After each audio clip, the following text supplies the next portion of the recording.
சென்னையில் பறக்கும் படையினர் நடத்திய சோதனையில 30 லட்சம் மதிப்பிலான 12 கிலோ வெள்ளி பொருட்கள் பறிமுதல் செய்யப்பட்டிருக்கு. இது தொடர்பான கூடுதல் விவரங்களை செய்தியாளர் சாலமன் வழங்க கேட்கலாம். சாலமன் வணக்கம். சென்னையில எங்க பறிமுதல் செய்யப்பட்டிருக்கு, எதற்காக எடுத்து செல்லப்பட்ட பொருட்கள் இது, கூடுதல் விவரங்கள்?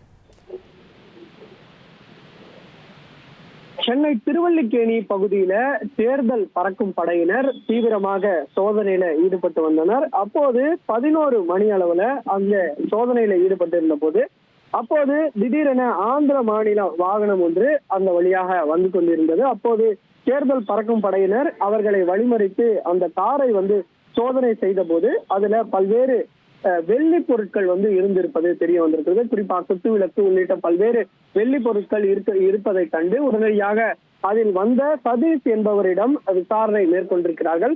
ஆந்திர பிரதேசத்தை சேர்ந்த சதீஷ் என்பவர், அவர்தான் இந்த சீமந்த நிகழ்ச்சிக்காக சோழிங்கநல்லூர் பகுதிக்கு சென்றுவிட்டு மீண்டும் நெல்லூருக்கு செல்வதன் போது அப்போதுதான் அந்த காரானது தேர்தல் பறக்கும் படையினரால் வழிமறித்து சோதனை செய்யப்பட்டது. இந்த வெள்ளி பொருட்களுக்கு உண்டான ஆவணங்கள் அவர்களிடம் இல்லதால உடனடியாக தேர்தல் பறக்கும் படையினர் அதனை பறிமுதல் செய்தனர். மொத்தம் 12 கிலோ வெள்ளி பொருட்களை பறிமுதல் செய்தனர். இதனோட மதிப்பு 30 லட்சம் என தெரிய வந்திருக்கிறது. உடனடியாக இந்த ஆவணங்கள் இல்லாததால இந்த வெள்ளி பொருட்களை பறிமுதல் செய்த தேர்தல் பறக்கும் படையினர் இந்த பொருட்களை கருவூலத்துல ஒப்படைத்தனர். இதற்குரிய ஆவணங்கள் எடுத்து கொடுத்தால் மட்டுமே இந்த பொருட்கள் வழங்கப்படும் எனவும் தேர்தல் பறக்கும் படையினர் தரப்புல தெரிவிக்கப்பட்டிருக்கிறது. உங்களுடைய விவரங்களுக்கு நன்றி சாலமன். இனி செல்லும் இடமெல்லாம் செய்தி. தந்தை டிவியின் வாட்ஸ்அப் சேனலை ஃபாலோ பண்ணினா செல்ல இருக்கும் இடமெல்லாம் செய்தி.